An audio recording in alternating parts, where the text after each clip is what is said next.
Well, the little confusion that Ryan Guy was talking about concerned these two sets of gear. If you hold that one up, Damien, I have the St.Pats home jersey. That is the Sligo Rovers away jersey, and the problem was with two white sleeves, according to the referee, Anthony Buttimer. Now, the rules from the league are fairly clear on this, and I think we'll bring this up. It says here that all clubs must have two sets of colours.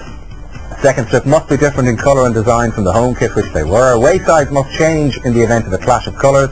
If a clash still exists, the home team are then obliged to change. The referee's decision on any necessary change is final.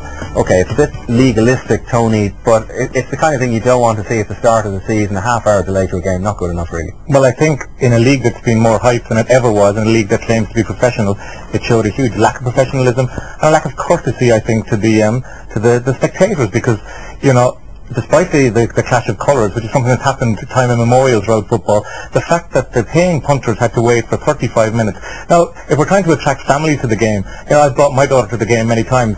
A difference between a 8:15 kick-off and getting home around 10 o'clock, and a game that kicks off at 8:20 and getting home at like 11 o'clock. It's a lack of respect to the paying punters. This should have been sorted out between the two teams with a bit of common sense long before kick-off. And Roddy, you were making the point earlier on in the office, and in fact we have a piece of footage here to bear it out. If Arsenal play Spurs, Arsenal's colours, it's the equivalent of they're identical to this. The colours there on the front there. I think it's ridiculous, and as Tony said, it's very disappointing. First game of the season. The final rule on what we've seen there was the referee has the final decision.